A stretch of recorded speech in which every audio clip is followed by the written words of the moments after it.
Now, if we went to create a new patient, then it would automatically take on that. It would take on the payer for that agency if it's a Medicare patient. So if I go to insurance, there's nothing here right now. See, the yellow here is means that there's no insurance yet.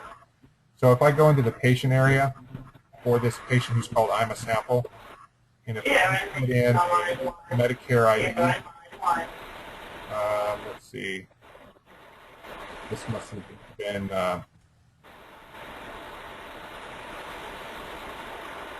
it should, maybe this was created before we created the payer, so it didn't get put in there, but let's see if it creates that for us. So if you put in a Medicare ID for the patient, then normally, if it's Medicare, it will automatically generate a payer policy and insurance record for 9 digits must all be in there. Okay, so it doesn't like 898. So it didn't like my format for the Medicare HIC number or the so, okay, that fixed that, and so now if I go over to insurance, notice how it automatically generated. This was blank before. There was no Medicare, there's no payer policy, but now we have a Medicare payer policy in there. I'm hearing a lot of static. Are you able to hear me okay? Yeah, we're hearing you fine. Okay. So if it's not Medicare, if in the patient information area here, if you put in, if you leave this NA and put in maybe a patient claim ID instead, and I'm going to take this out to just make it so it's, normally the patient claim ID would be for insurance, but for, and this would be for Medicaid obviously, and this would be for Medicare. It will automatically create it for you if you put in a Medicare HIC number, but it won't, nothing automatic will happen if you do any of these others. I'm just letting you know that. So if you expect to see a payer policy there automatically for insurance, it's not going to happen because it's going to make you choose which specific payer you want to use. So you can come over here at any time in the insurance tab and you can click new entry and put in a payer. Now, in this case, we only have one payer in the system to choose from, but later on, if you have, you know, Humana and United Healthcare and so forth, you'll be able to choose from those payers to assign to the patient. So this insurance tab is the payer policy section. You can put in group name, group number, remarks, occurrence code. One important thing to do is, I want to emphasize this.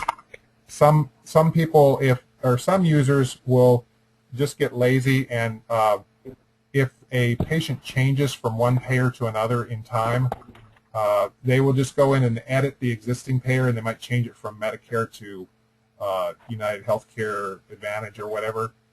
Don't do that. Instead, what you should do is you should come in and put in a termination date for Medicare. Let's say it's December 31st. You put in December 31st for the termination for Medicare. Then you click to create a new entry. Click to create a new entry here and put another payer in effective, you know, January 1st, so it will pick up where the other one left off, and you'll have full coverage. And that way you'll have history of what the payer was in the past as well. Okay. Hey Ken, did the noise get better, or is it still hearing the static? It's a little better now. Yeah, it's better. Yeah, you were. I didn't realize it, but I put it over by the projector. You're picking up the projector noise. Oh, okay. Okay. Well, yeah, it is better now. Can I ask you a question? Sure. In this system, can you, if a person's on straight Medicare and then goes to an HMO Advantage plan, right? Do you readmit the patient under the new insurance, or can you have two PPS plans in the same admission? Generally, we recommend discharging and readmitting the patient, although we do have a facility that allows you to have two parallel tracks for the same patient. What it is it allows you to, I don't know if Randy covered this. Let me back up just a second and explain something. No, I did not cover that, Ken. But are you okay with just Okay. Ken? Yeah, we're fine with discharging because that's what we do now. Okay. And I was just Now, let's keep that same process. All right. Okay. Now, in order to help you do that, we do have in the admissions tab here, if you go in and edit an admission, you can split that admission.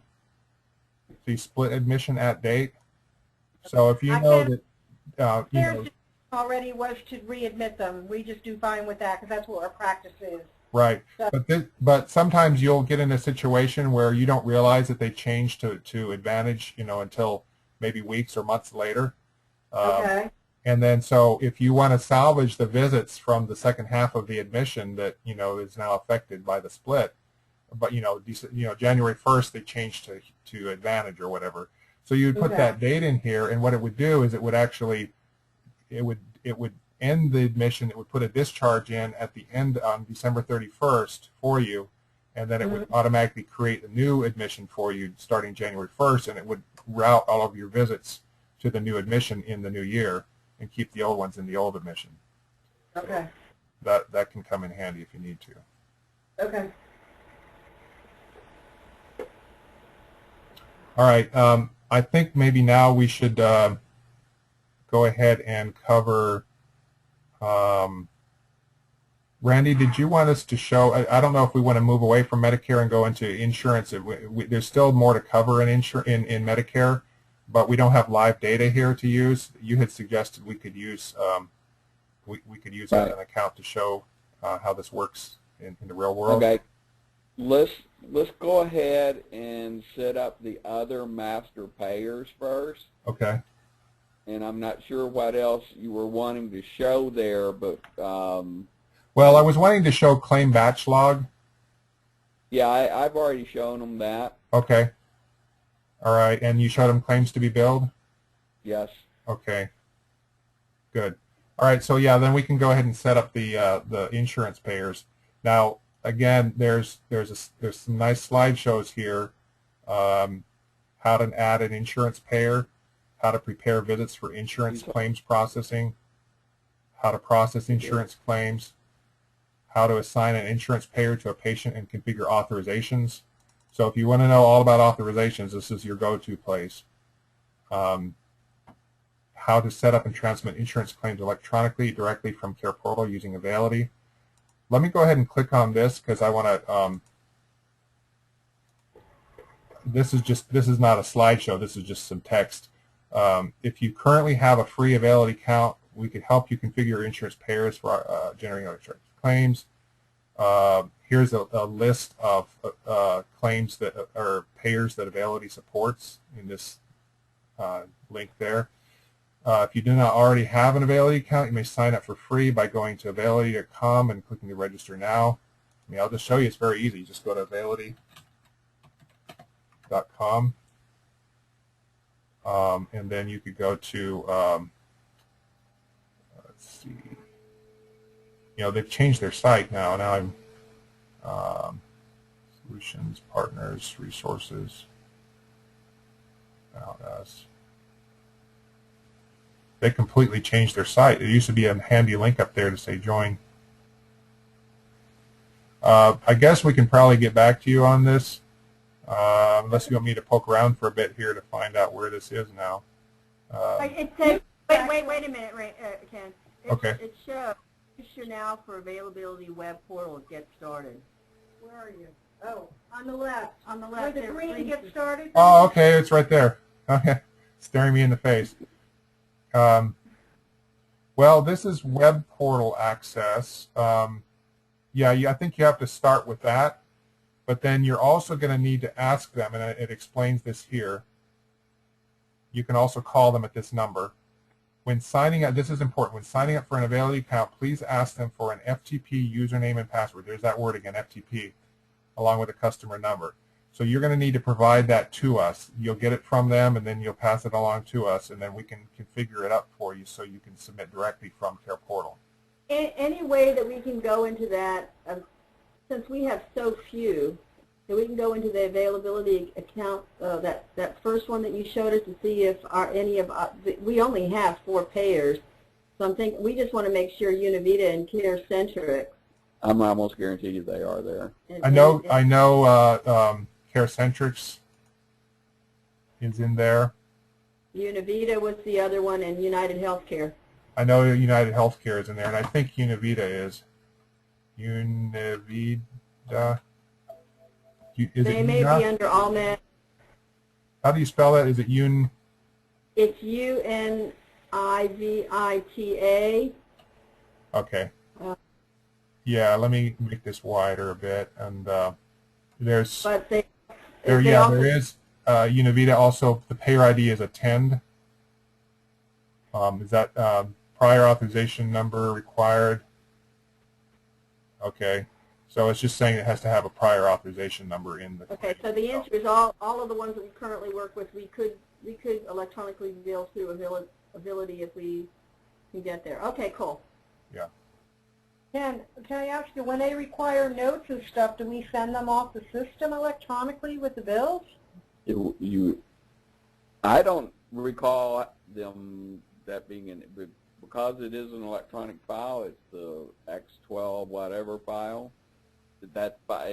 Your notes are completely different from that. So if they were requesting notes, you'd have to do that by mailing. Yeah. Or faxing. Do other people have this problem? Because Univita requires us to send notes. United Healthcare requires us to send notes. I haven't heard of people saying that, no. Maybe if you do it electronically, they don't. I don't know. They make us send notes. We don't have notes we don't get. Do you mail them, or do you fax them, or how do you send it to them? We mail them, because we mail our bills hard copy. Okay. Yeah, I mean, I guess you just have to continue doing that unless they provide some way to, provide them. I mean, I don't know of any common exchange that allows them to do that. Yeah, I was just curious if, because it's electronic, if they just go with the bills or whatever. Okay, all right. I mean, what I would do is you could ask them. You could ask them if they would accept the PDFs, and I could show you how to export all your PDFs, and you could zip them up and send them by email or whatever. I don't know if they would take it that way. Probably not. Probably not. Yeah, let's. Yeah. All right. Well, I guess that's our problem Thank here. you. I mean, We're we'll good. check with We them. got that. Okay. All right. So let's go back now, and we're going to go to our administrative so we can set up at least one insurance payer. Which payer do you want to start with? Let's do the Univita. Let's go ahead and set them up. Okay, so we're going to do, and again, this is per agency, and I'm logged in as corporate. Yeah, I'm going to be smart. I don't have. And you're going to need to do the same. Yeah, you're going to need to do the same thing with the Tampa and St. Pete. So St. Pete is,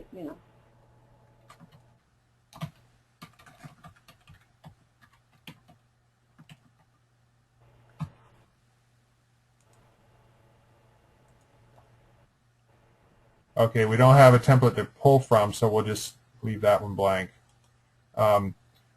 Really, we're just going to go ahead and, I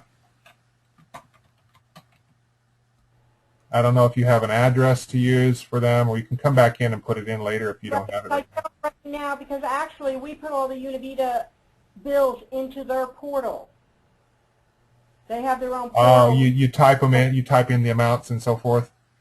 We type in the whole bill, Yeah. what they require in their portal. Yeah. So I mean, I have an address to send the notes, but only the notes go to that address. Okay. We the bills in the portal. Yeah. So I don't have their billing There's your address. answer. Okay.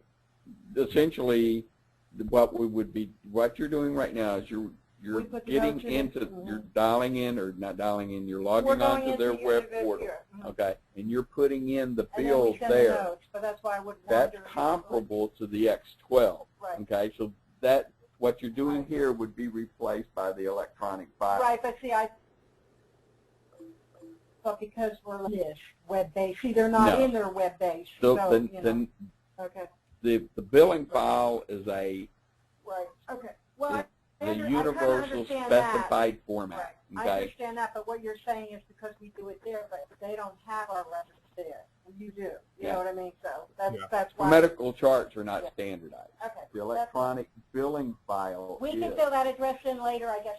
If we electronically bill Univito, we would need a mailing address filled in. No, actually you don't. It's really mostly only for paper that you would want to have an address on there. Right. Right. Okay. Okay. So right Now, do you have? I mean, do you typically Ellen, what cycle would you use? Do you use monthly or weekly, or what's your Monthly. monthly? Okay. Well, wait a minute. Wait a minute. We do that monthly now, but we can do bills weekly. If they're discharged and the bills are ready, we can just send them, right? I mean, why would we? Are you talking about our time frame when we bill? Yeah, sort of the cycle. There's different Right ways. now but if we have this new system that will allow us to do them when they're ready, I mean, we'll bill weekly. I mean, Okay. we don't want to, Okay. Does that here? I'm sorry. Am I making sense? Yeah, I mean, different people do it different ways. I think monthly is actually there's some agencies who actually wait until the patient is discharged. They won't ever process a claim until the patient is discharged. Oh, no. Then we want the patient discharged, but I'm saying if they're admitted May 1st and discharged May 10th and all the work is done, we can't just send that bill? We have to wait till the end of the month? No. Okay, so if you choose monthly, you probably should wait until the end of the month before you process. But if you choose weekly, then yeah, go ahead and do the claim weekly. Every week. So. okay, Ken, they're not No, wanting then I'm to misunderstanding. bill. Every week.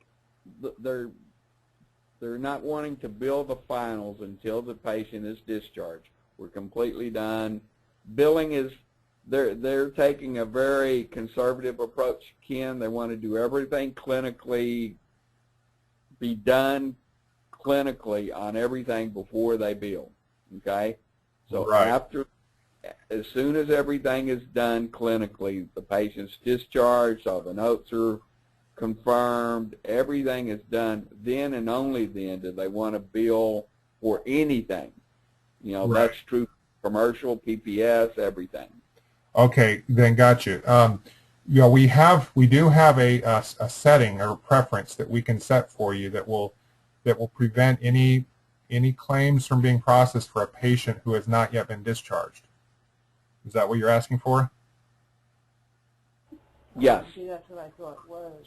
Yes, that is what we're asking for, Ken. Univita and CareCentrix as well. I thought we did it monthly. We do monthly, but see, I think we're talking two different We are packages talking two here. different things. Because what I'm thinking of monthly is doing all the May 1st to May 30th bills for that, or 31st for that month all together.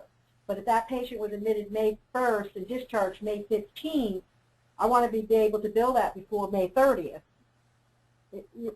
I see. Right. Yeah, I got you. Okay, am I making sense? Yeah. We bill, Karen's right, we bill monthly. Anybody, we don't, if they're admitted in May, we bill them, say, June 1st, we bill all our May claims, whether they were discharged May 5th or May 10th. Okay. I was billing to go out as soon as they're discharged, all the paperwork's done from the nurses, get the bill out. Yeah, okay, Right. so yeah, we can accommodate that for sure. We have a setting that will say that you wait until the patient has been discharged before even considering picking up their claims to go out the door. Right, it has to be audited and the nurse has to validate it and Right. that it's ready to bill. So you're saying that even if a patient is on for an extended period of time, you're never going to try to collect any money until they're discharged. Is that correct? Oh, no, then that's not right either. Then we're talking wrong. Because we have to bill the claims monthly, even if they're extended time. Okay. So is this payer, this master payer that we're talking about right here, do they require you to bill them Monthly. monthly? Monthly. Okay, then Okay. that's what we want to put in, is it not, Ken? All I think right, so. monthly. Payer cycle for this payer is monthly. Right. Okay, monthly then. Okay, we're talking different languages. Yeah. What I'm saying is I didn't want to bill all of May's claims on June 1st. Yeah. I want, if they're discharged, I want to get rid of them. But Yeah. No, you can, in fact, there's nothing stopping you per se from processing a claim, as long as there's no outstanding visits that were scheduled and were not fulfilled. You can go ahead on May 16th if they were discharged on May 15th and there are no more outstanding visits to put in, then you can go ahead and come on May 16th and process your claims, and then pick up. You can just choose whichever ones you want to pick up for that, for that, partial month. Okay. But then it is monthly then. Right. It is monthly instead of weekly then. So then the billing cycle, because the billing cycle is actually for that payer's cycle is monthly. Right.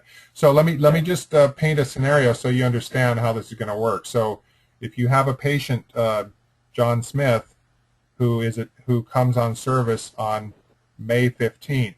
Well, let's back up. Let's say April 15th. Okay, and then they're discharged on May 15th. All right.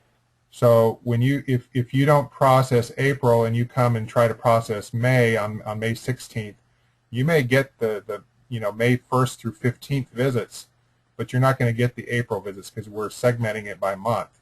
So you're going to have to take care of April independently from May, right? Correct. That's what we want. Right. We have to bill May. For these private insurances, we have 30 days to bill the month prior. So yes, we want monthly. Okay. Right. So That this is a month. This particular master payer is a monthly cycle. Right. Yeah. Okay. You may bill in the middle of the month. Right. See, that's for what the I thought that was previous holding month. us back. I thought I was asking how often do you want to be able to bill with these bills. No, you can bill as often as you want, but it's going to collect. All the time. Yeah, it's going to collect the visits by month. So the answer for this Monthly. one actually is monthly. Change weekly to monthly. Yeah. Yeah, I did.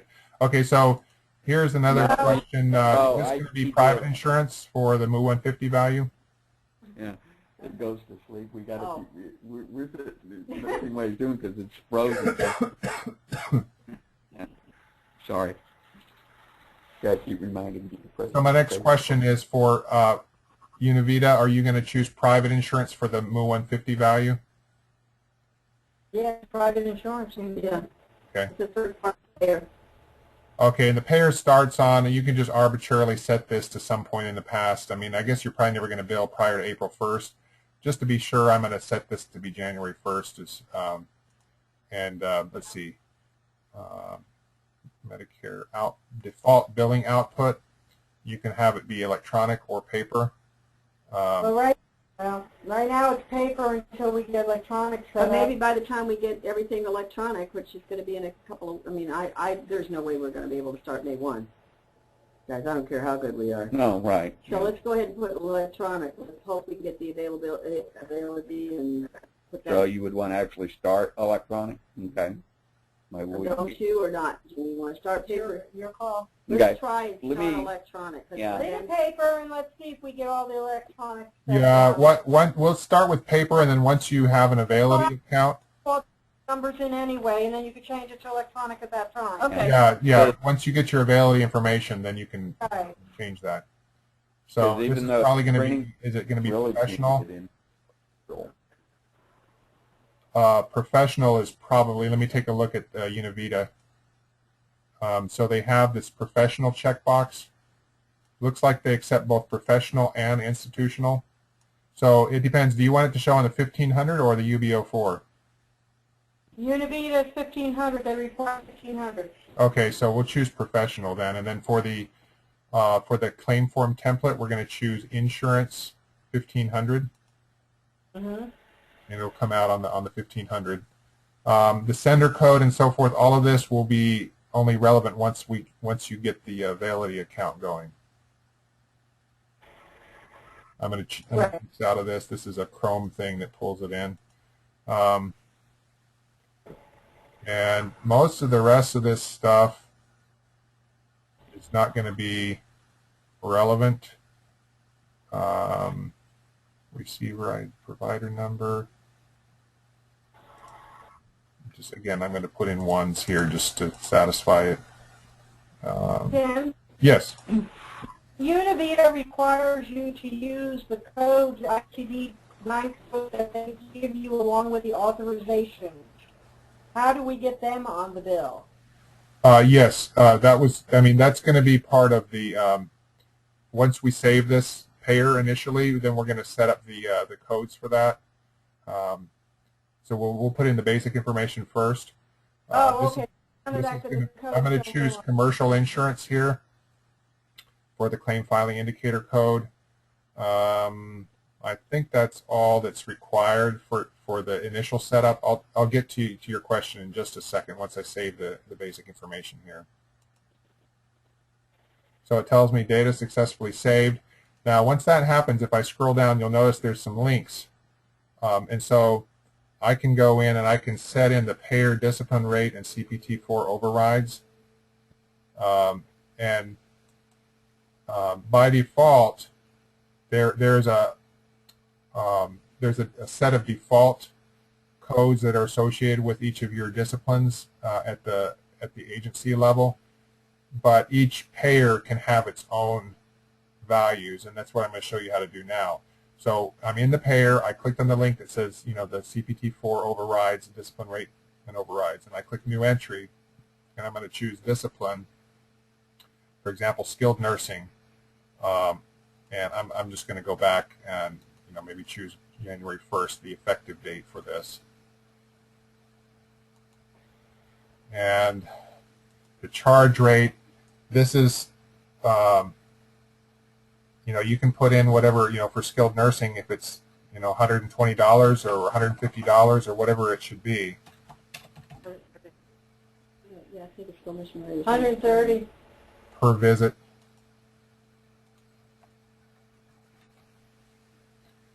And do you have do you know what the HCPCS code is or the CPT-4 code?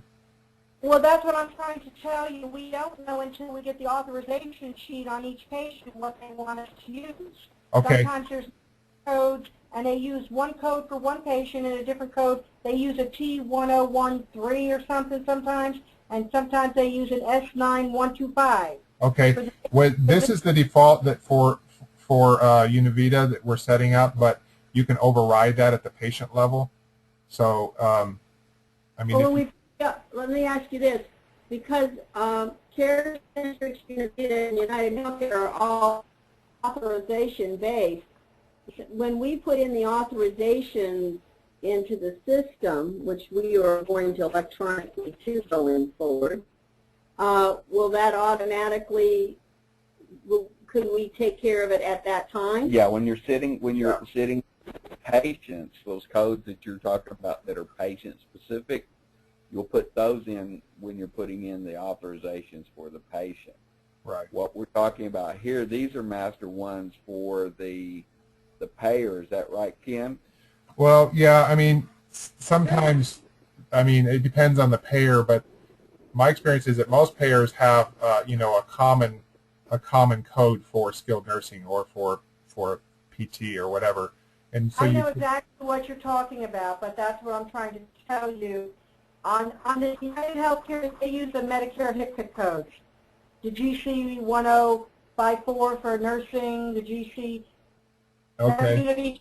Right. Yeah. Yeah. So then you don't actually need to put anything in here. These are just overrides. If you don't put anything in here, it's going to use the standard Medicare G codes.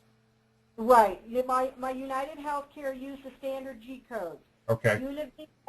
Univita, like I said, they can have two different patients with the same skilled nursing visit, but one is a T1013 and the other one's an S9192, and I don't know why they don't distinguish those, just as you said, but we have to put whatever they put on the authorization. But Ken, when we put the authorization in electronically, we would be putting those in at the same time. That's correct. The audio is breaking up for me, so I'm having a hard time hearing. But let me just show you here on how to assign an insurance payer to a patient and configure authorizations. Okay, so if I go through this slideshow, I'm going to so in the payer policy, here's United Healthcare. So you assign it to the patient, and then so this is the patient's payer policy. We've got United Healthcare. We're going to choose not full discipline coverage. In other words, we're going to require authorizations for each discipline. So you don't automatically get full discipline like you do for Medicare. So then you can click New Entry to put in the payer policy authorizations, and then that brings up this screen. You're going to put in the authorization number, start date, end date, and so that establishes the authorization itself and the date range. Once you've done that, then you can put in New Entry and put in your authorizations, and I'll show you the next screen. So, sorry, 1 second here. So you're going to choose, okay, for SN, I'm going to do 1 visit, okay?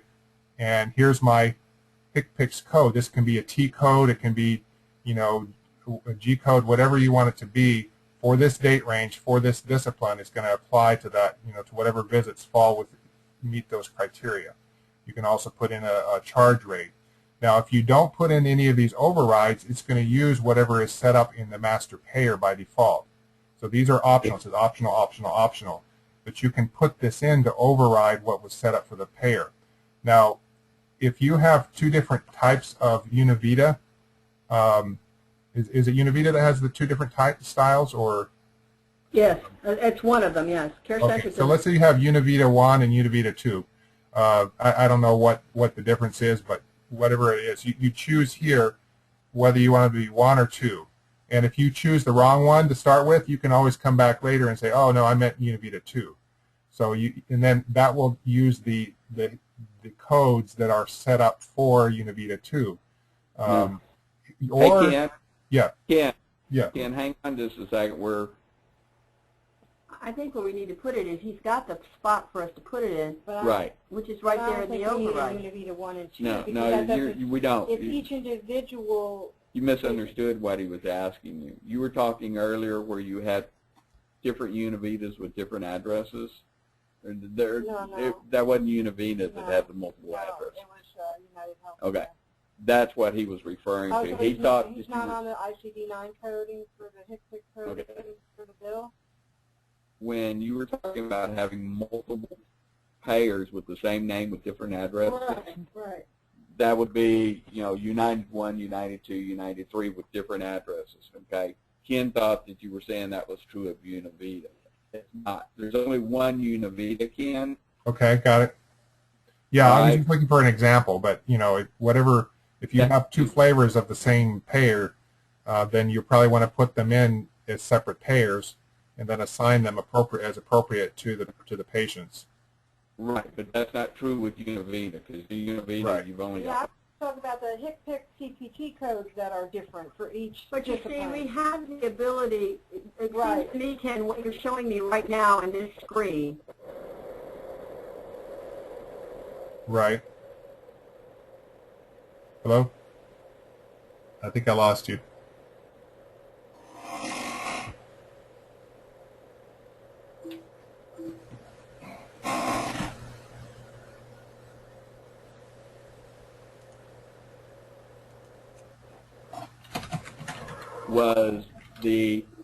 And they may not even have a standard, okay? But if there was a standard code that Univita used, you would have put it in the other screen, and that's what would be the used. And he said otherwise the G codes will be going in if you don't put it. Yeah, that would be what would be used by default, okay?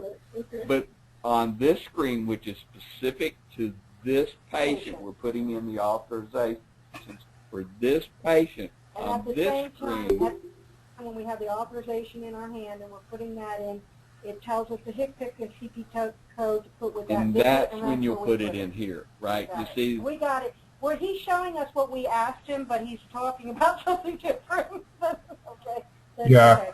So here's the thing. You know, if you have United Healthcare 1 and United Healthcare 2, do they have different codes too, or just a different address? Just different addresses. They go by G codes, the United Healthcare. Oh, okay, gotcha. Okay. So, I mean, you can make this as generic or as specific as you want it to be. Okay, can I ask you something? When you electronically bill through Ability to United Healthcare, do you have to have the different addresses so they go to the right place? Or is that a like master thing that'll just spread them where they I belong? think that depends. I'm gonna say that probably depends on how it's set up at Ability. I mean, if they're different addresses and they're considered different, that's when I think you're going to have United 1, United 2, United 3. Right. If those are considered different, if Ability Okay, identifies those differently, okay, so then you'll have 1, 2, 3, or 4. So in other words, we'll have to try find out from Availability. You Right. Don't have I Well, don't. do you see what do you see my screen here? This Availity screen. Yeah, we keep going to sleep. I'm sorry. We wake up. No, you're United Healthcare. We're Okay, I see here United Healthcare of Florida. Hey, Kim, we're not seeing your screen. I don't know if I've gone to sleep or what. Do you see the little yellow flower icon? I think Yeah. it's behind here, isn't it? By the way, you were dead for about a minute. We couldn't hear anything you were saying. Okay. That was our nap time. Yeah. Well, because we're not typing anything, my machine's going to sleep since I'm not the presenter. And Do I need to show my screen or something, or? Yeah. Why don't you try that? Re-show your screen and see if it refreshes me. I may be on a different tab, or I don't know what I've done. Yeah. Okay, I just refreshed. Yeah, I'm not.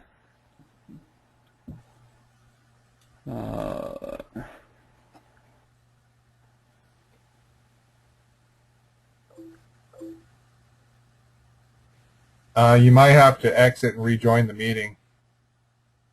All right, hang loose. Let me do that.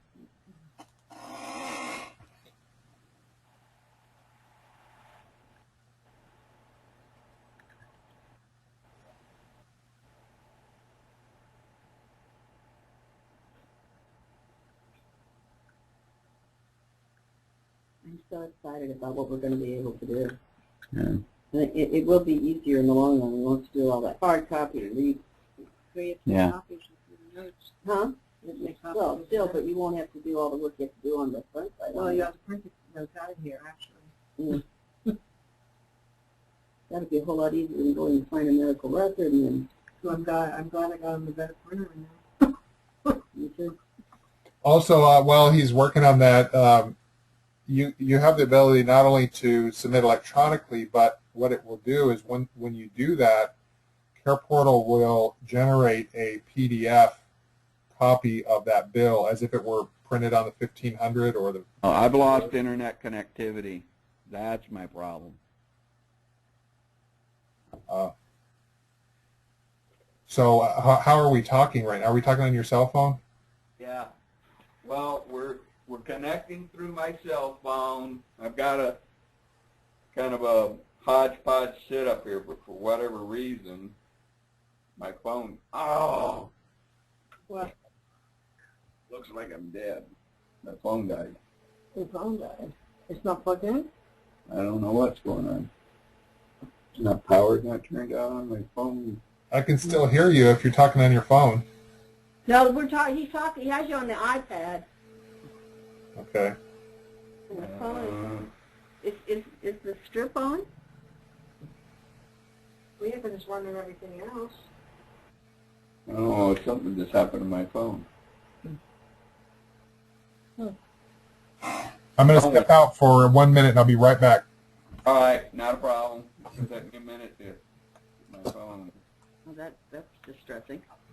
It just went off.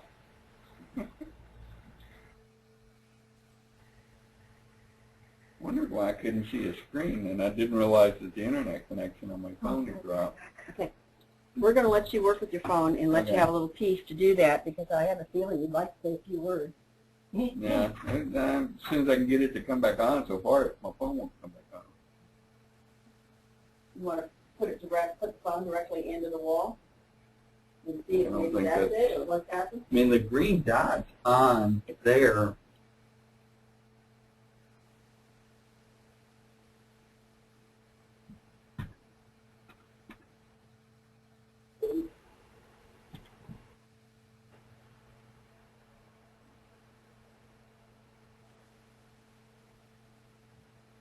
Yeah, my phone just died on us.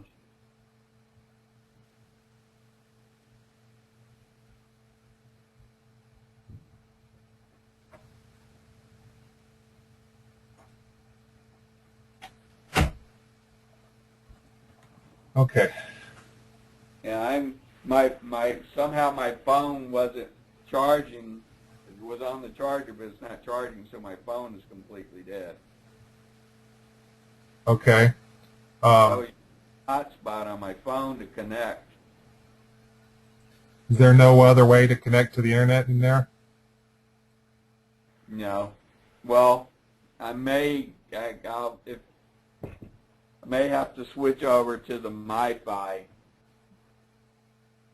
I was using the phone because it was easier to set up. Just give me a second. Sure. My phone had gone off. The power was dead. Okay. No problem. I'm booting my phone. It's going to take a minute. I'm going to pause the recording here. Try to remind me to resume the recording when we're ready. Roger that.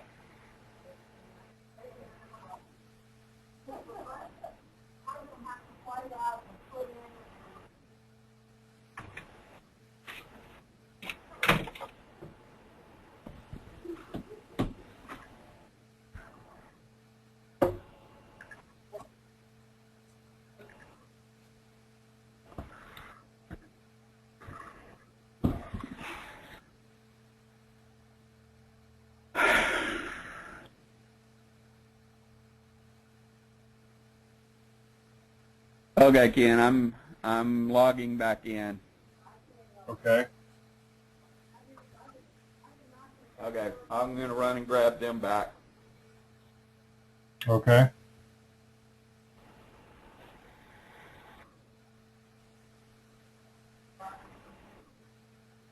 Okay.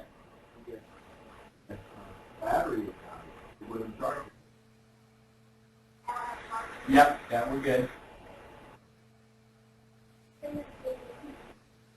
We're back in business. Yeah. Hello? Can you hear me? I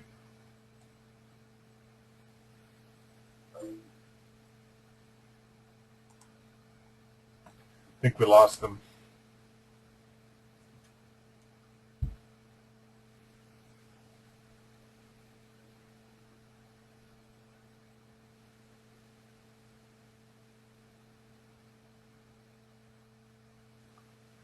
Are you there? I'm here. Excited about this. It may not, it certainly will make it better. So I'm excited.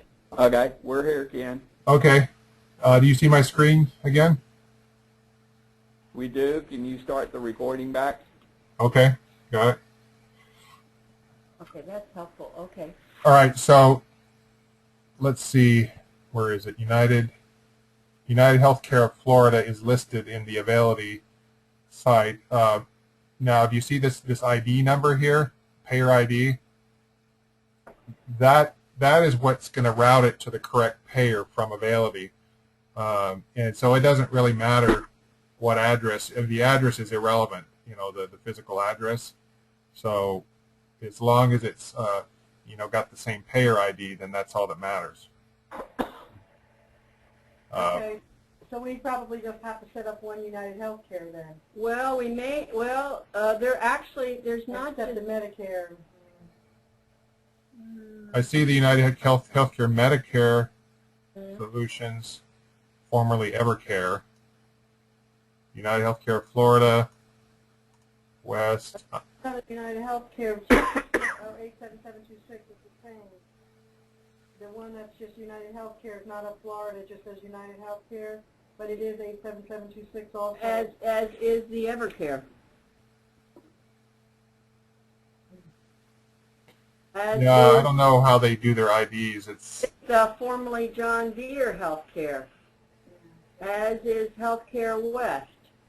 So all of those have the same exact provider number, or payer ID, I should say. yeah. Fidelity ability is going to help you figure out which one of these is correct. Or you could contact the payer directly and ask them which. This is not just the availability payer ID. This is the universal payer ID that anybody would recognize. Right. So yeah, you're right, Ken. Probably contacting the payer is probably the best They'll place probably to give get us that. a payer ID number to use. Yeah. Okay. Good. I mean, you could route them all in the same batch if you wanted to, unless there's some different cycle. If some are PPS and some are non-PPS, then you will need to split them out as separate payers because Care Portal can't handle processing two different claim cycles under the same payer. Right. Well, we would batch the United Healthcare separate from the United Healthcare Medicare PPS ones. Right, for sure. Okay, but even if they have the same payer ID, you're going to want to batch them separately. Right. Correct. Even if it's the same payer ID, if something, if you've got the two different methods or two different cycles, you would set up two whoever they are with the same payer ID with different cycles. Yeah, so sometimes a customer will put up, United Healthcare dash non-PPS or United Healthcare dash PPS or something like that, or Medicare dash Medicare. Right. All right, so let's go back to our, we were looking at the, Line 2, Sharon, line 2. looking at the user guide entry here. Okay, here it is. So for the G codes, if you're doing Medicare style, then you don't need to set anything up specifically because it's going to just automatically assign the correct G code. Now, if it's PPS, if you set up a payer as PPS, then when a clinician enters a visit note, for example, whether it's skilled nursing or PT or what have you, then they're going to be required to select for that visit, each visit, they're going to be required to select the specific G code that's applicable, depending on whether that particular visit is primarily for instruction or primarily for providing services. There's like 3 or 4 different codes you can choose from, but the nurses. Right. Randy went through that with us yesterday. Okay. So this really doesn't come into play. That's all going to trump whatever is here. This is more for non-PPS that we're talking about here primarily. Okay. Could I ask you one more question while we're here? Okay. How about revenue codes? Do they automatically generate by the visit you're doing? Yes, I can back up here. I'm going to leave this screen here for now. I'll just leave it available, and I'm going to jump back to our. I mean, I don't want to jump ahead. I mean, maybe I'm just need to wait. Yeah, if you're going to come to that later, Ken, you don't have to jump to it now. Yeah. Stay on. Well, I was actually going to discuss that because it's relevant. So you've got disciplines here and charge rates. If we go to the disciplines, this is going to be this is the generic default for all for every operation. So if I go into skilled nursing as my default skilled nursing discipline, then I've got a revenue code here of 0550 and so that's going to automatically be put on these claims as 0550.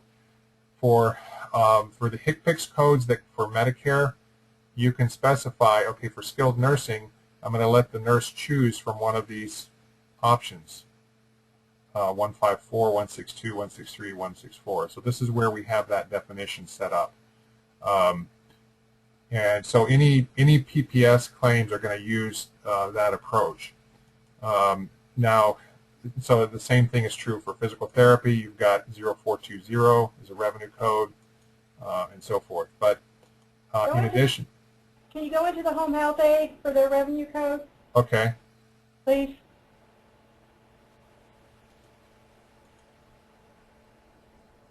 Right. Okay. Now, notice here, there is no HCPCS code specified with this. That means that the home health aide is not going to be prompted for the G code because there's only one, so it's pointless to prompt them for it. It's just going to use the standard G0156 without having to prompt specifically. Right, because that's the only one for them. Right. Randy told us. See, I did pay attention. Okay, so that's the disciplines, and then the charge rate. So this is, as I mentioned earlier, there's a default charge rate that if you don't specify it for a payer, it's going to use this list here. And by default, we've set you up with $199 for every visit. You're going to probably want to come in here and make these. You know those right now? Do you want to put those in right now? We actually do know them right now. Okay, so for example, if I go to skilled nursing, then I see. Regular visit's $130. Okay, right. So skilled nursing, you say $130 For a regular visit, but it's $140 for an eval. Yeah. Okay. Well, I can show you that in a minute how that works. But so for a standard SN visit, we're going to say $130. And then there's also a, let's see, I guess that's all I needed to show there. Right, and PT is 140, physical therapy is 140, occupational is 140. Yeah, and I'm gonna ask you to go ahead and set this up yourself when you get a chance. Okay, that's fine. So you just go into where you did and you do this. Yeah. Okay, yeah, that's no problem. Now, the effective dates here are irrelevant as long as they're in the past. So what happens, though, if your charge rate, if you want to change from 130 to 135 at the beginning of next year? Well, what you're going to do is you're going to come in and you're going to edit this and put an end date of 12/31/2013 or 2014, and then create a new entry, put another skilled nursing copy in, and say effective date. But he wants. Yeah, there's only a few of them, right? Yeah, that's fine. Let's just go ahead and do these while we're here, Ken. So Okay. Okay, home health aide, what do you got? All right, home health aide is 60.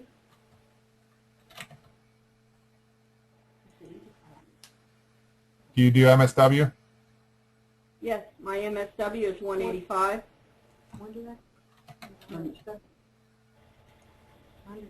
It's done on 128.10. Do you do OTA or CT? What do you want next? CODA or OT? 140. 140 for OT? Yes. Are all of your therapists 140? No, PT is 140. Speech therapy is 160. In my next life, I'll be a speech therapist. No, you got skilled nursing there, hon. Ken, you have skilled nursing. Oh, Thanks, I got it, yeah.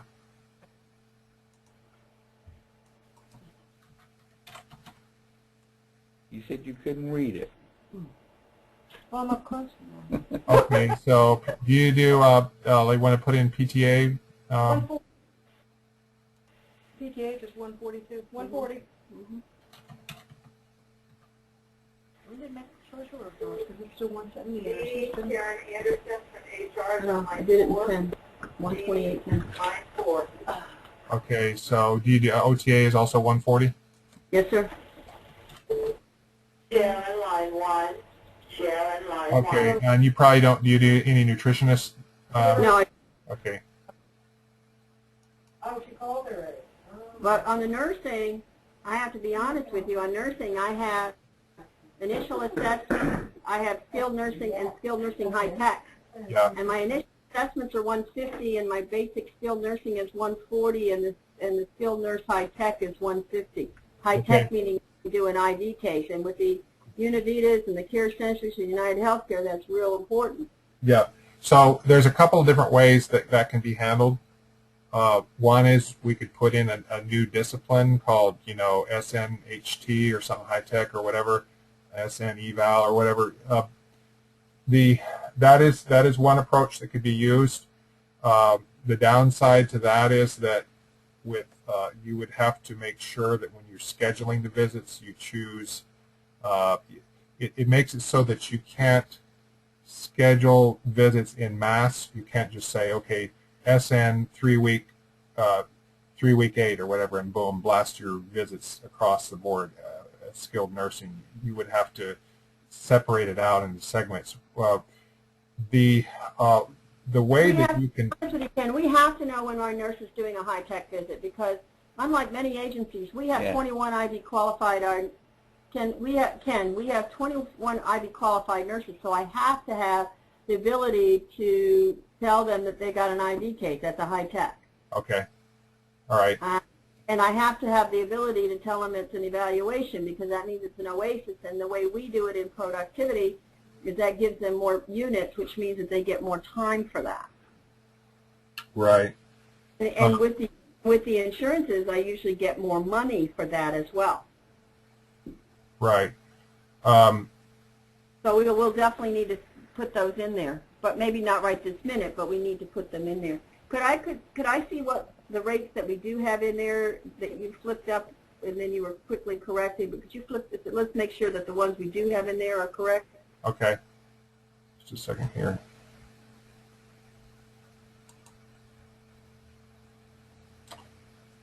So 60, 185. Right. They're all correct, except the skilled nursing should be 140 as well. But is that for the initial visit, or is it for all visits? That's for the basic visit. The initial visit's 150, and high techs are 150. Okay. We don't have our own system updated. No, we did this on January 10th. With scheduling, there's we could probably accommodate you having a special SN eval for scheduling, and then high tech. But we have to that way too, Ken, because I get from for example, from Univita, I get $110 for an initial and $110 for a high tech, and for a regular one I get $90. So that's a huge difference financially. Okay, so right. we. Now, as I showed here, it can be done on an ad hoc basis where you would put in, like in this case, what's showing is that, okay, for 3-1 to 3-1, we're doing an SN eval or whatever the code is for that special visit, the $150 visit. So you put in 150 here. So that way you have only one discipline, but then you override it at the individual visit level by putting in your date constraints. Now, that may not be your optimal approach. Maybe you want to have SN eval. There's downsides to either way. Some of our agencies have done it that way, where they have an SN eval discipline and an SNHT discipline. You just have to be careful when you're scheduling it, just to do it right. Well, we understand that, considering that's how we do it now, it wouldn't be a change. Right. Okay. If you want, we can go ahead and set that up then, set up a SN eval. So let's say, for example, in the first visit is a SN eval. To be honest with you, Ken, we also get paid differently with Univita Care Centers, United Healthcare, between a PT visit and a PT eval. Right. And a visit and an OT eval. Right. Paid different. The amount of money doesn't have to be different, but we get paid different. So if we don't designate it, we won't get paid the amount we should. Right. Okay. All the disciplines have to have an eval in addition to just the straight. Okay. All right. I'm gonna actually take a look at one of our other customers after we get off the phone and see how they're doing it. But for those that, for simplicity purposes, I usually recommend just having one discipline and then doing the override on it on an as needed basis here. But if that's going to be problematic for you, we'll advise you on how to set that up. But what it's going to come down to is you're going to add a new discipline here, and you're going to say, let's see. Oh, actually, there's a way you can add a new discipline in the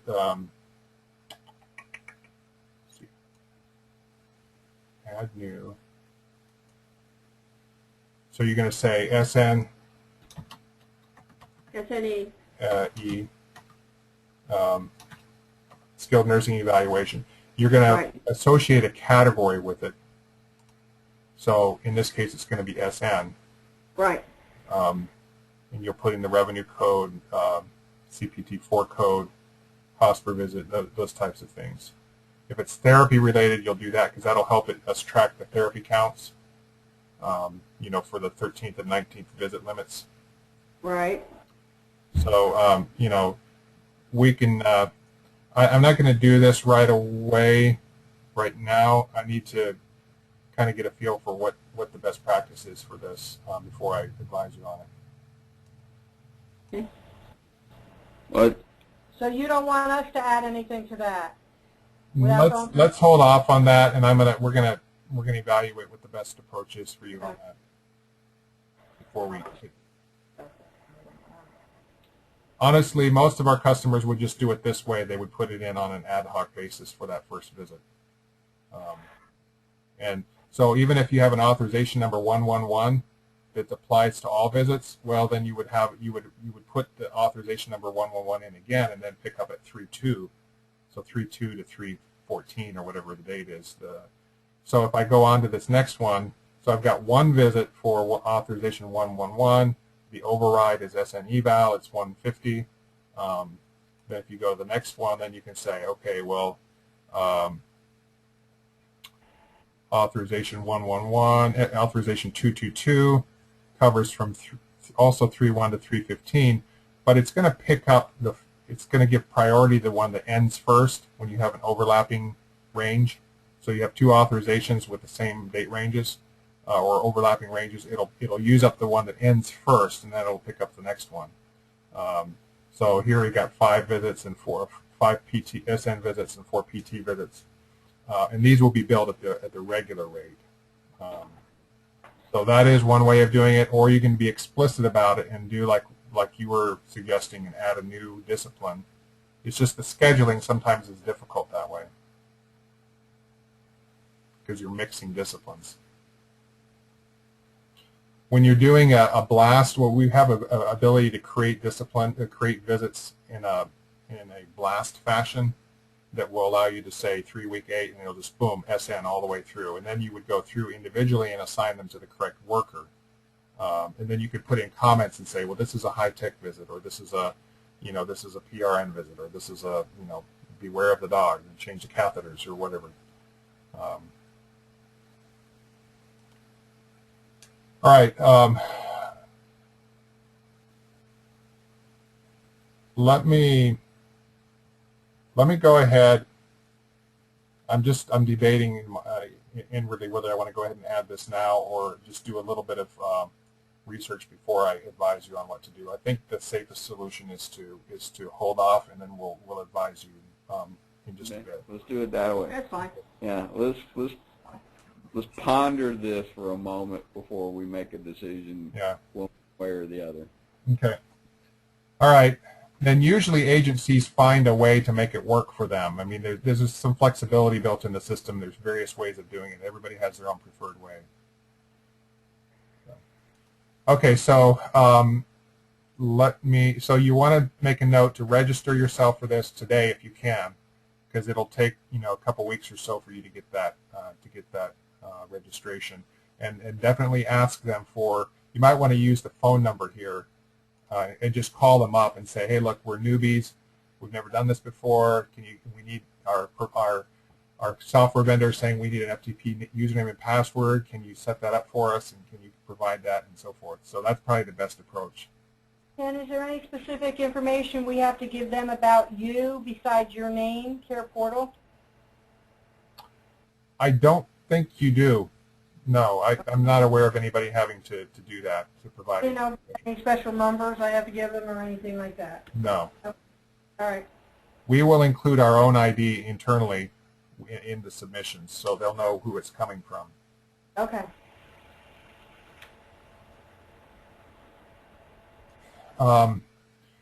So let me just go over here real quick in Care Portal.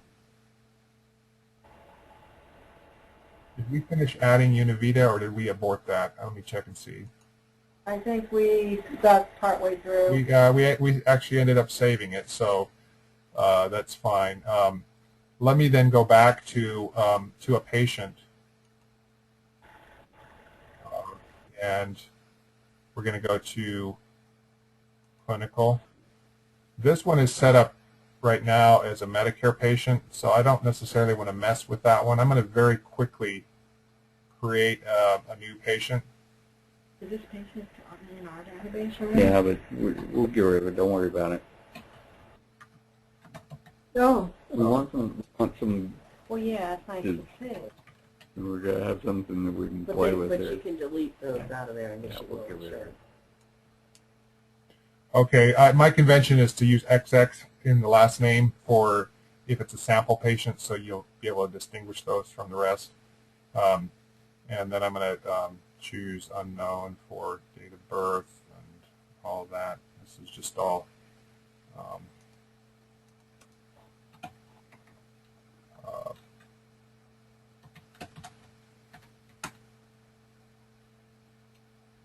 oh, actually I didn't mean to do that. Did Randy tell you about the pull from address, or? About what? No, I don't want them using that. So no. Okay. We want to know now. Thanks, Ken. No, that's all right. Randy, I'm not talking about the merging of the patients. I'm talking about just pulling their address from another source. Oh no, I didn't go over that. I don't even know if that applies to them. I'll cover that later if it comes up. Okay. All right. So I'm just putting in an address and I'm putting in a program. I'm going to say this is private insurance here. Now, this program field is only for your information only. It doesn't really go anywhere. It's just to help you know which patients are which, to segregate them. And the agency assigned patient ID.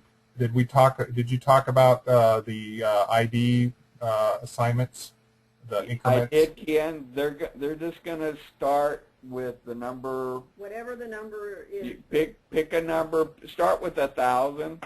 Okay. And they're going to let it auto number. They were very easy to work with on this, so okay. That was fabulous. Okay, so this is going to be 1,000. The next one we create will be 1,001, and so forth, and that'll work. So I'm going to choose Medicare number. I'm going to choose NA, and for Medicaid, I'm going to choose NA. For the patient claim ID, this is private insurance, so they might have something like A432, whatever, 5. I don't know what it's going to be, but the office is. I'm logged in as corporate, so I can add for either one. Let's do Tampa. I thought well, you're in the St. Pete database, and you put the insurance in St. Pete. Did you put it in both? I think maybe I only put it in St. Pete. Yeah, I think so too. I think so too, sir. Okay. And the case manager, I'm going to choose this care portal as the case manager, level of care. And I think that's all I need to put in. Okay. Now the MD, I'm just going to choose, I don't know if you have any physicians in here yet or not. Yes. Oh, you don't have any physicians in here. No, we don't. Okay, so I'm gonna add a physician real quick.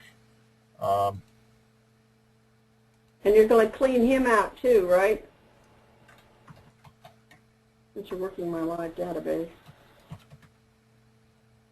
Yeah. Well, we can always come back and clean. I surely wouldn't go to Dr. John Doe. Okay. So this is we're doing St. Pete, right? You don't share any between the two of you, right? You don't share any physicians? It's a rarity. Okay. And then the national provider number, you can click on here to look up a physician. But why don't we add an actual physician here? Do you have a physician name in mind? Yeah, do Wayne Garcia. That's a good one. He's my doctor. So it makes me put in a code here.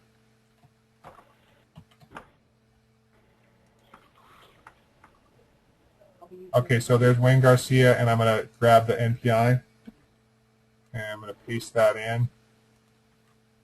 I'm going to change this to a real one. Okay, let's see You what. put it in the UPIN number, Ken. Good catch. Okay, and then most of this is not absolutely. Number's not needed or anything?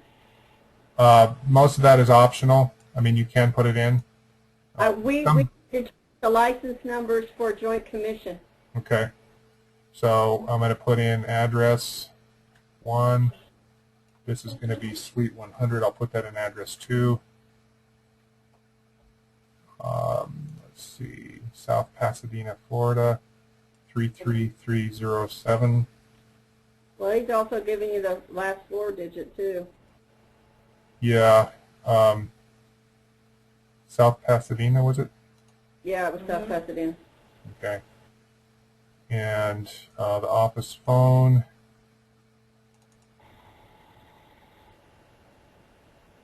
Fax.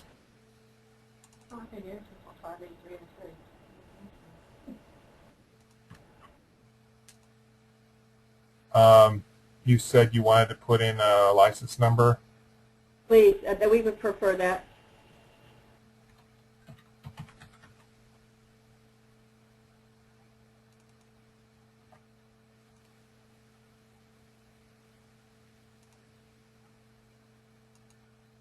Okay.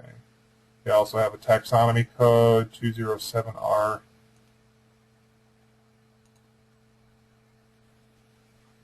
I don't We have remember. put economy codes on doctors now? It's not required. Oh.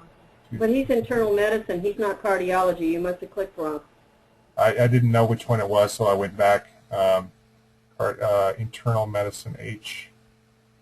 I don't see that here. Oh, there it is. Okay. All right, so that's enough to get it established. So we're going to go back to our patient list, and we're going to go to Joe Univita. And so we're going to go to MD, put in new entry, and you can either type in the name. Let's see. Oh, no, it's Garcia, right? Yeah, Wayne Garcia. Yeah, so you can either type in their last name or the first name, and it'll zero in for you. Well, that's nice. Because sometimes the first names are far more distinguishing than their last. Yeah, depending on where they're from. Okay, so then you put in the MD, and then the admissions, put in the referral, and automatically, by default, it's going to give you the primary physician for that patient as the primary referral source, but you can change that to be whatever you want it to be. Referral date, let's just put in Monday. Likewise here.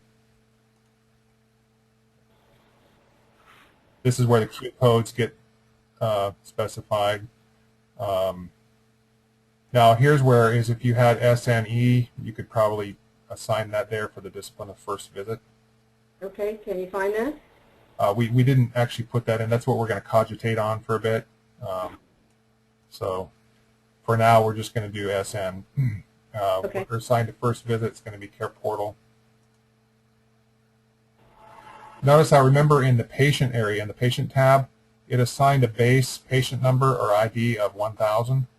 That's But correct. at the admission level, we do have a convention where we tack on a dash 01 for the first admission, and the second admission 02, and so forth.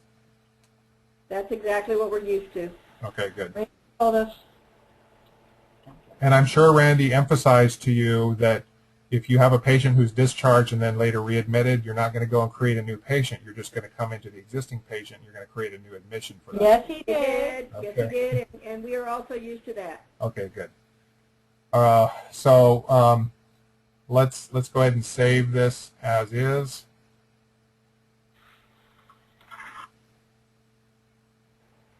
And let's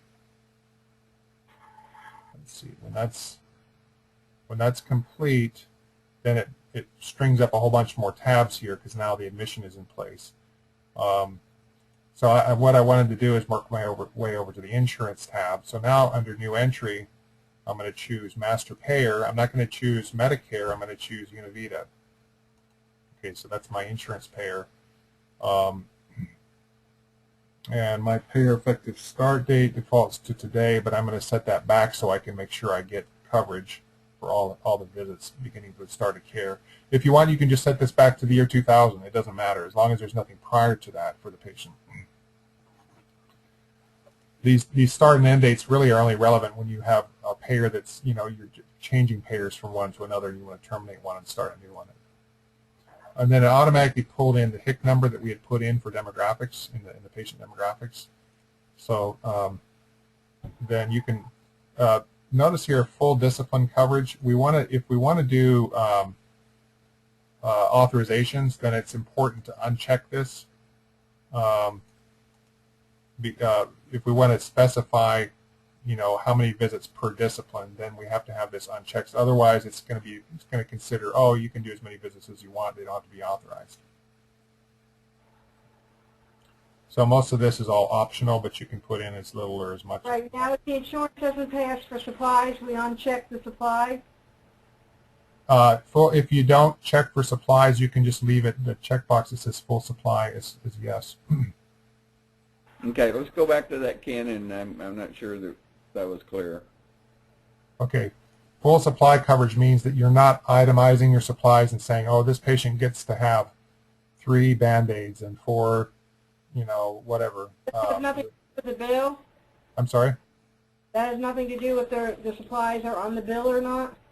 No, it just, I don't think that most payers require this. I mean, you may have a few payers that say, okay, well, we want you to get pre-authorization for all the supplies that are going to be issued to the patient.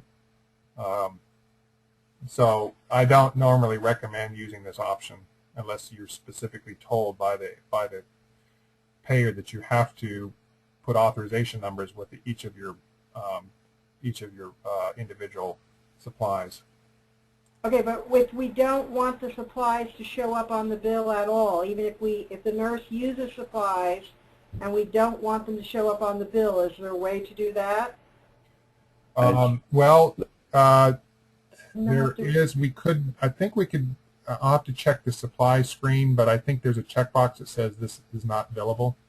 Okay. No, that's not what we're asking. Okay, that's all right. I think Randy knows what I'm asking. He'll show me later. Okay. They don't want on the commercial. They don't want the supplies. They're going to record the supplies, but they're not going to bill the supplies on the bill. Okay, we're good. Okay, we're good. You can go on. Yeah, but I don't have an answer for that. How to suppress that is the problem. We're good. I got it. Okay. All right. So now I've got this in here. Full discipline is no. That allows me then to click new entry to put in authorizations.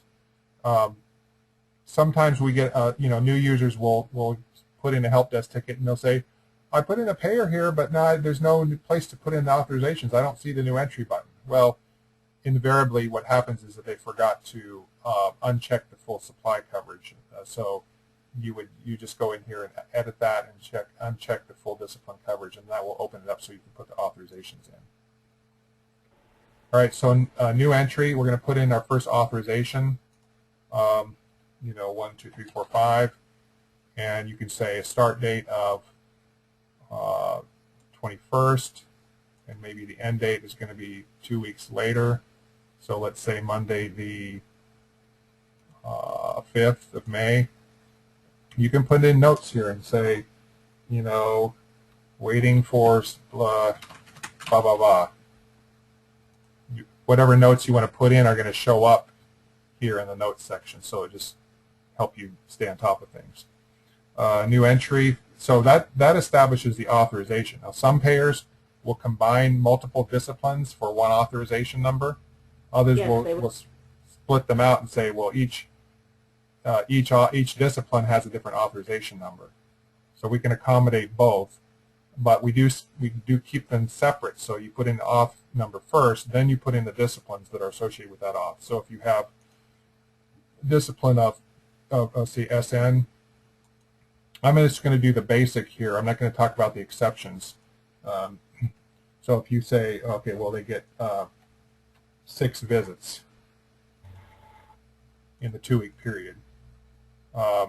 Here's where you could put in an override and say, well, for the first visit, I want to have a special code and the special rate. For the rest of the visits, I'm going to use the standard rate.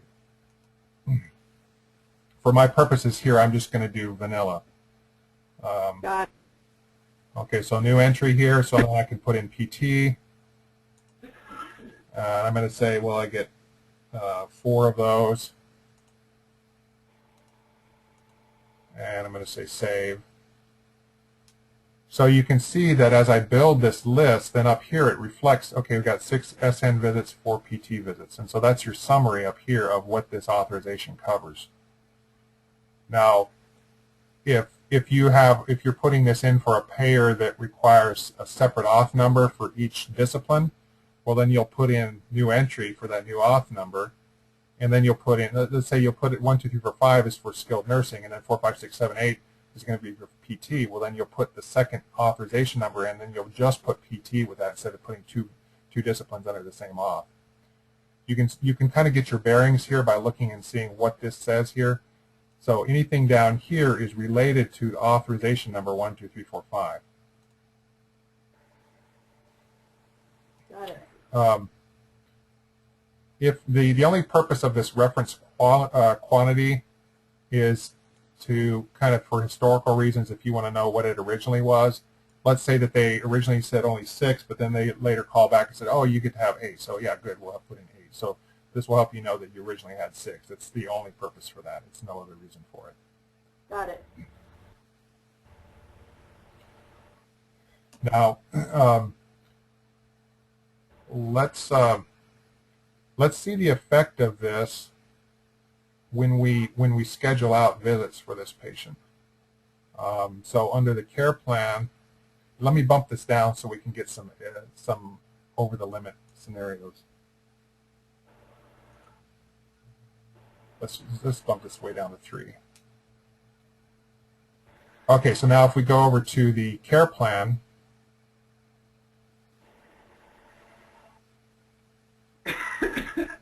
it automatically gave us skilled nursing, and so we can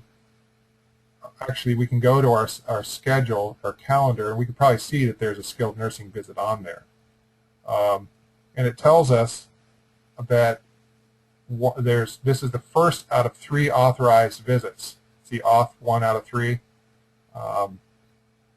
because it was automatically put there and it matched it up with the auth and decided, okay, you're in compliance. But if we go to the frequencies and we change this from 1 time a week for 1 week to 3 times a week for 4 weeks, for example, and we say Monday, Wednesday, Friday, and we assign this to Care Portal, and we auto-create the visits.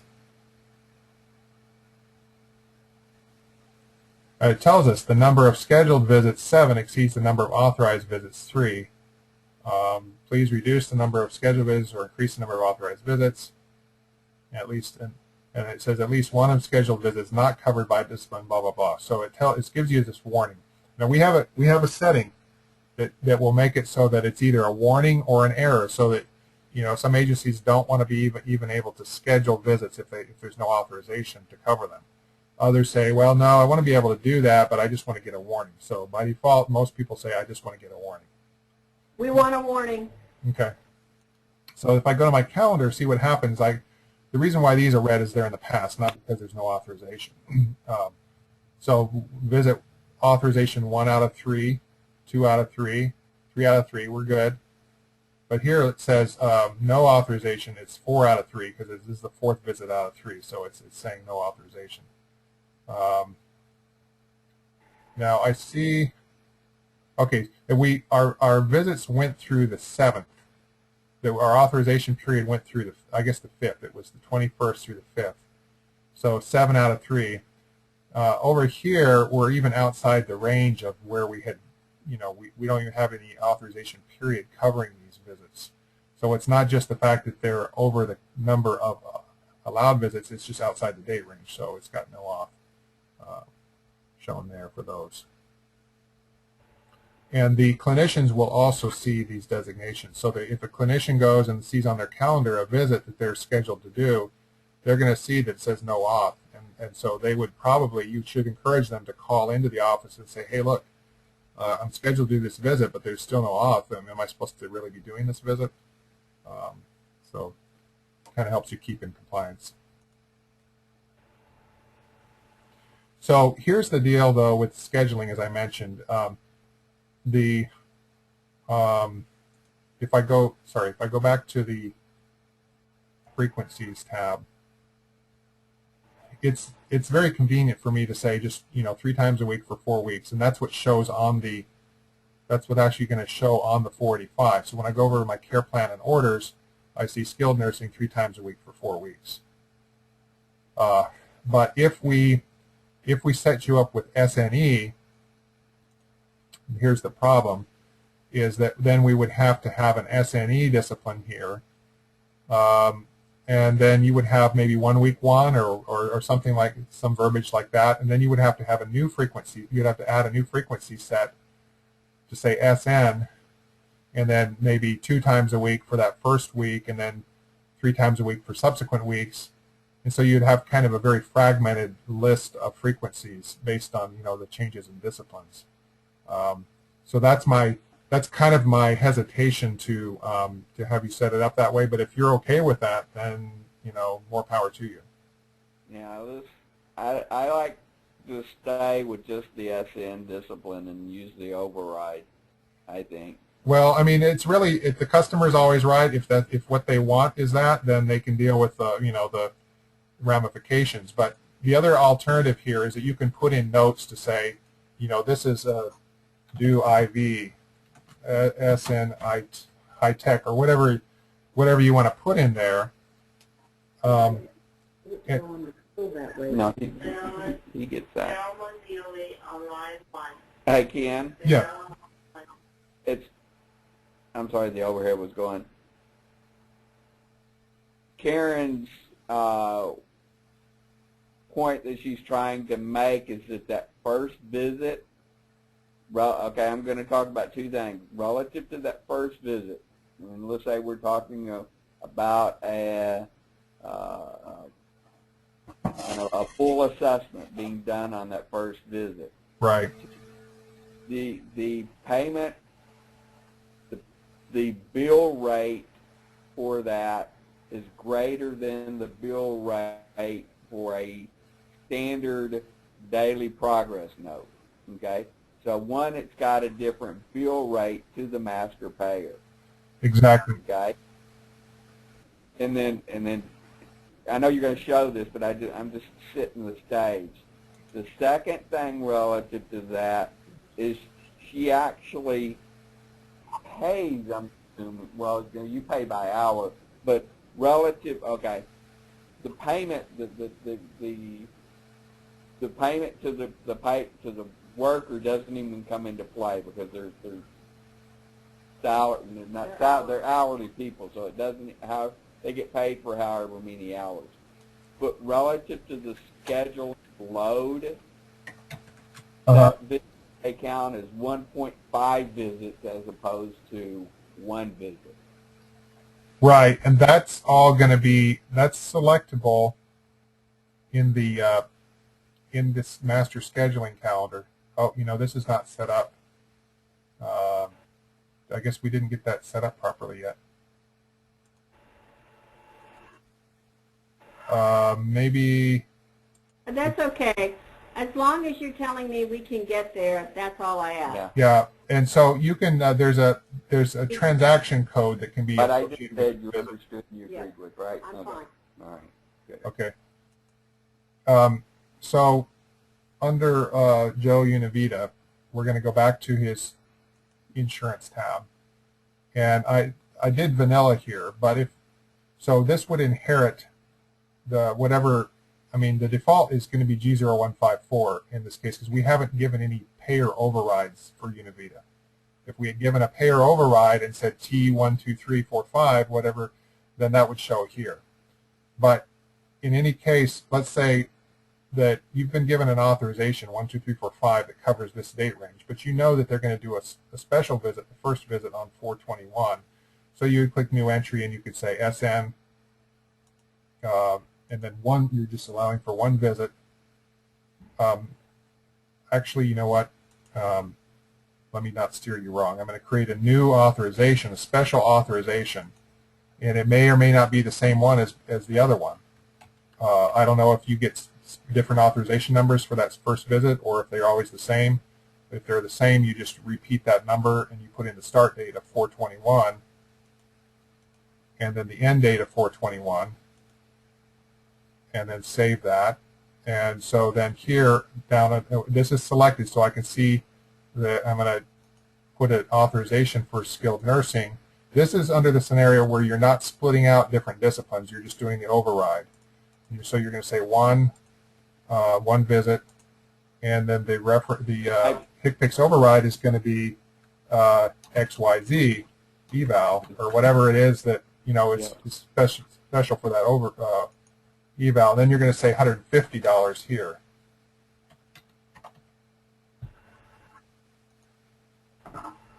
Hey, Ken? Yeah. I have to apologize. I had let the screen go to sleep. Okay.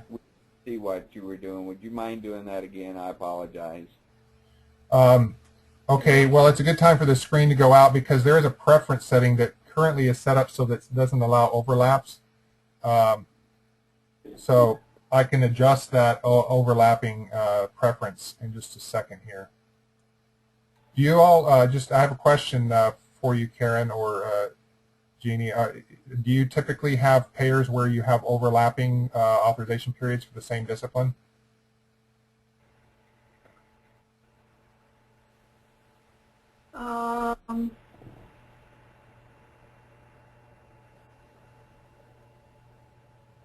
Yes.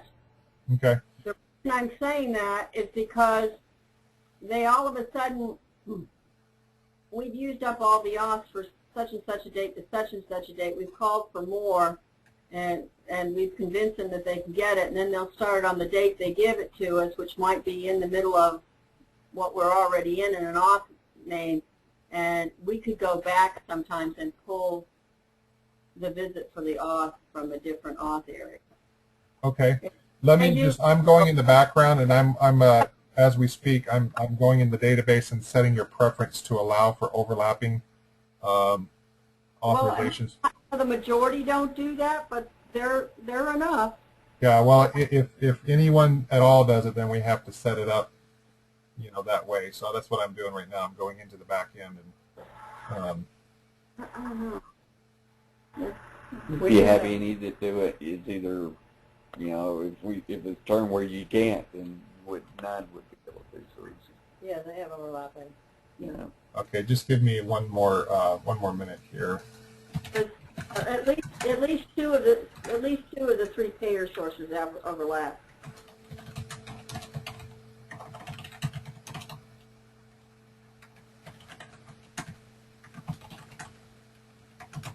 Almost done.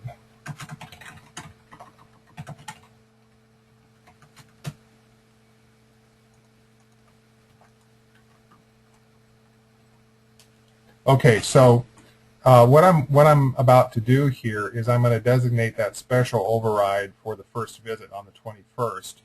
So I've created an identical authorization number. I'm assuming that the authorization number is going to be the same, or it could be different. It could be for the special SN eval. It might be.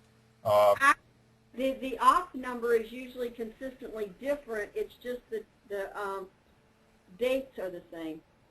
Or overlapping, I should say. Okay, well then let's do 2, 3, 4, 5, 6 then for this one. And so this is going to be our special first visit. So we're going to new entry, and we're going to say the discipline is SN. Again, what I'm showing you here is the alternative if you don't choose to use the SN eval. Okay, here's where I'm going to give you a scenario, Ken. Okay. Our providers give us a high-tech visit every week to take care of the port that they have. That's the IV port. But Right. they're having to do wound care daily, or daily. So they want us to bill them for a high-tech visit and for a wound care on the same day, plus the other 6 days have a wound care. But And would that typically they would be different clinicians, right? huh? They would typically be different clinicians. Could be. Yeah. Okay. Well, then I don't see a problem with you doing the SN eval as long as you put in the discipline. As long as you don't mind it showing on the 485 saying, you know, 1 time a week for however many weeks on a separate line from the SN. Is that acceptable? I don't know. I'll have to look at that. That's not how I wanted to look, because that'll be confusing for my doctor. See, that's why I don't like that, Ken. Yeah. I think we may just have to use the override in the billing section. Okay. Yeah. Maybe do an override in the scheduling system and an override in the billing section, so that we're not doing it that way. But the thing is, you won't have my rates in there either. Well, again, the rates can be like, see, I just put in 150 here, so the rate is You're over. Well, we just have to teach the person who's putting in the auth to do that. That can be done. Yeah. I plan to treat over time. the doctor.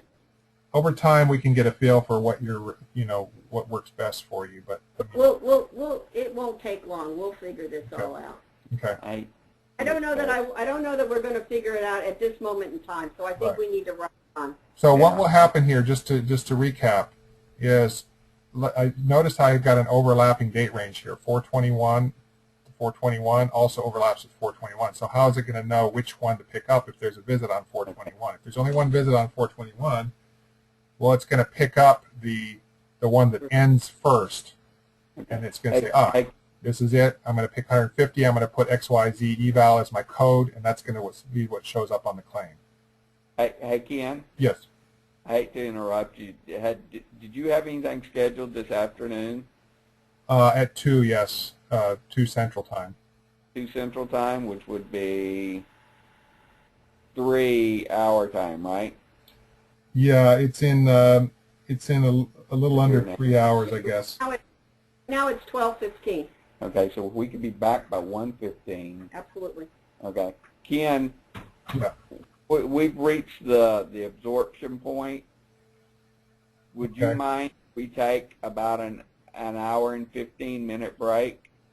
Would that, and then actually, I'm going to have maybe run into a little bit of an issue with the recording because it takes a lot of time to generate that recording afterwards, and so I don't want to bump that into the next session. So as long as you're okay with me not recording it, the next maybe I can end this meeting now, and it'll let the thing process until we meet again. Yeah, let's go ahead and do that, and I'll see if I can, because I think I can do the recording on this end as well.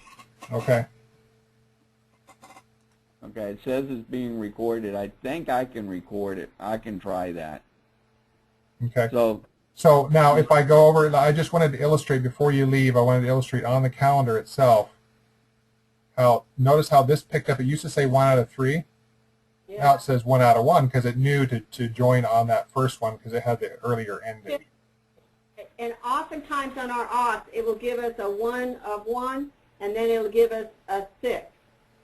And they'll actually be 2 different auth numbers. Oh. So, but anyway, this notice how then that one got used for this, and now we can start all over again. 1 out of 3, 2 out of 3, 3 out of 3, and so on. Got it. All Perfect. right. Exactly what I'm looking for in there. Good. And then you can also see, if you put your mouse over this, you can see that this is a start of care visit, so the nurse knows that. Okay. All right. okay, let's we'll take a break, and it's 11:15 your time. Yes. So I have 2 hours. I have 2 hours and 45 minutes until my next meeting. I'm sorry. I have 2 hours and 45 minutes until my next appointment. Okay, so if we reconvene in an hour, and we'll walk right next door. Let's go take it to the horse and jockey. It's still just right down the road, no big deal. We'll be back in an hour. Okay, we'll reconvene at 12:15 your time, Ken. Okay. All right. I guess you can IM me or whatever, and when you're back, and we'll. Okay. Thank you. All right. Thank you. All right. Bye now.